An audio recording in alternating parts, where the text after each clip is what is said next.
47. The composition of intelligence properties in living things. 9th March 1847.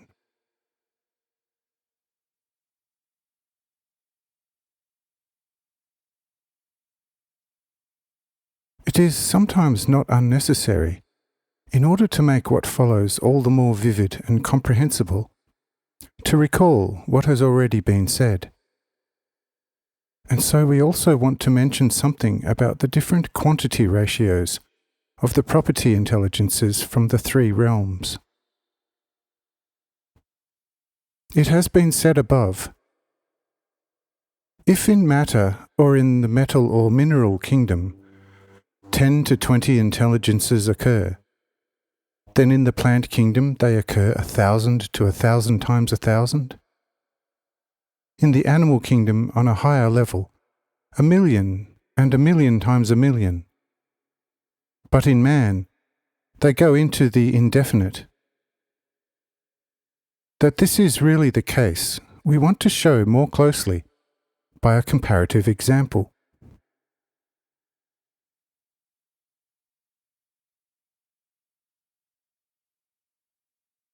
You can make iron glowing hot, reforge it, take away what used to be in front, and weld it on backwards, and other such changes, and the iron will remain iron afterwards, as it was before. It is the same case with all other metals. Stones are already somewhat closer to the plant kingdom, and also already have more propertia than metals. And indeed, the more common they are, the nobler and richer in property respect. Therefore, if they are destroyed, they cannot easily be restored to their former complete state. They remain as crumbled parts of an earlier complete larger stone of still the same matter. But they cannot be joined by the fire like the metals to one and the same material mass, because fire already puts them into a completely different state, which never resembles the earlier one.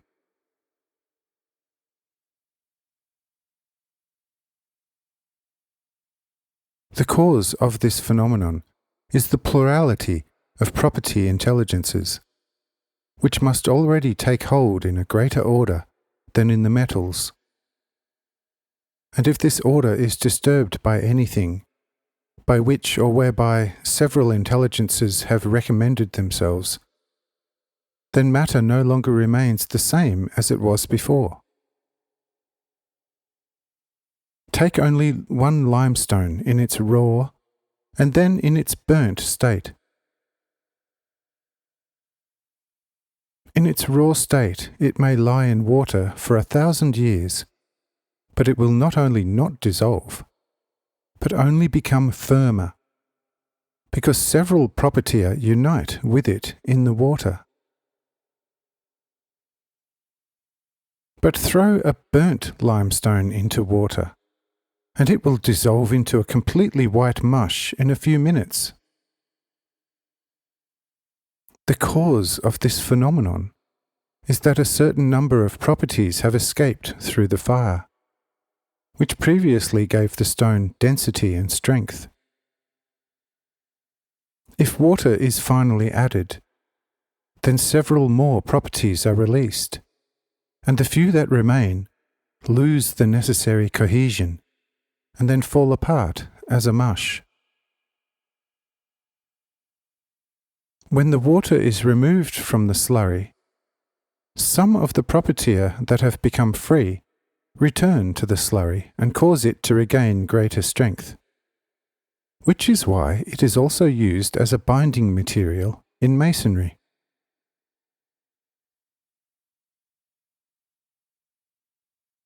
From this example, we have now seen that bricks cannot be manipulated in the same way as metals without losing their former properties.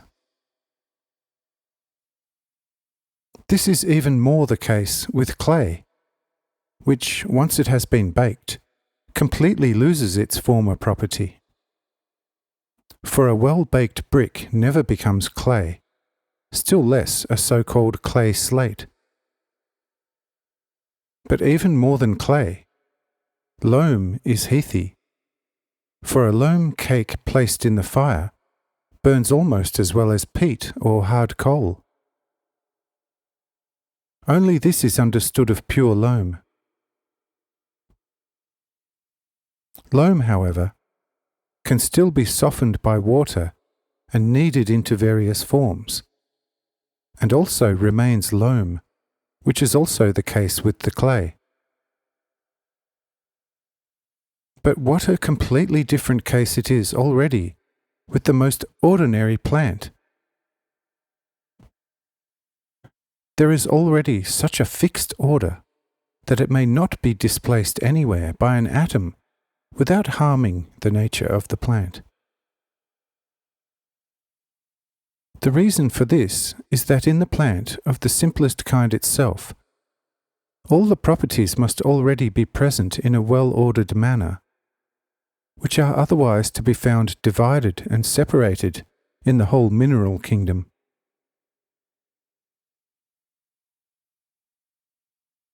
Let us take, for example, a moss plant, or even a sponge that grows from today to tomorrow.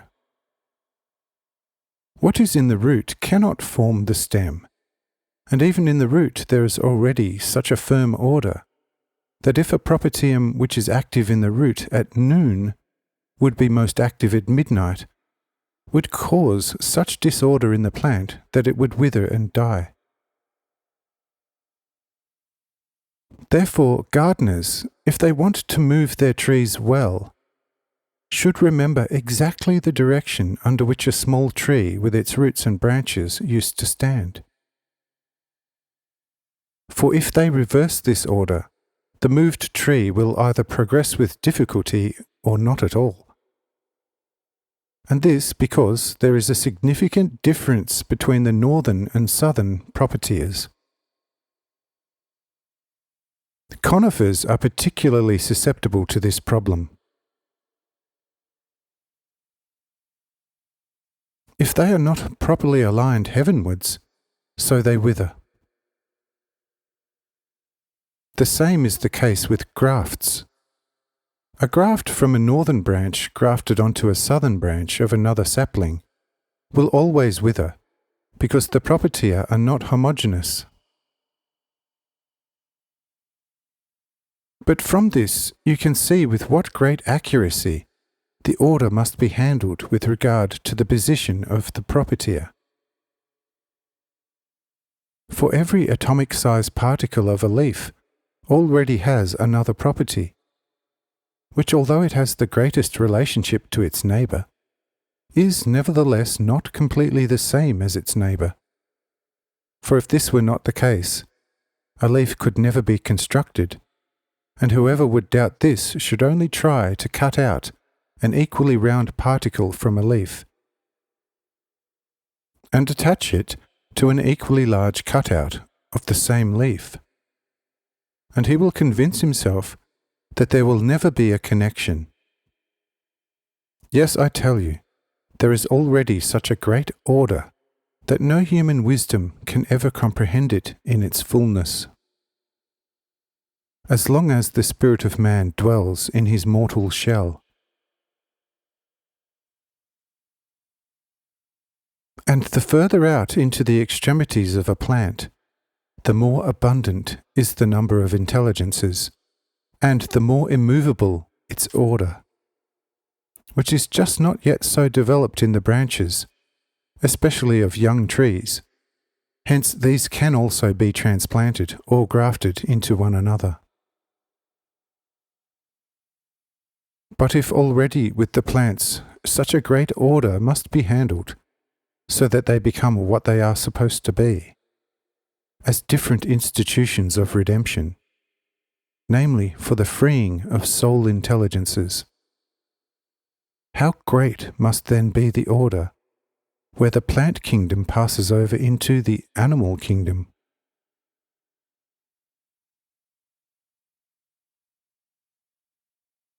In order to understand this order as thoroughly as possible, we will soon illuminate this matter by means of numerous illustrative examples and admire the activity and wisdom of the managing spirits employed here.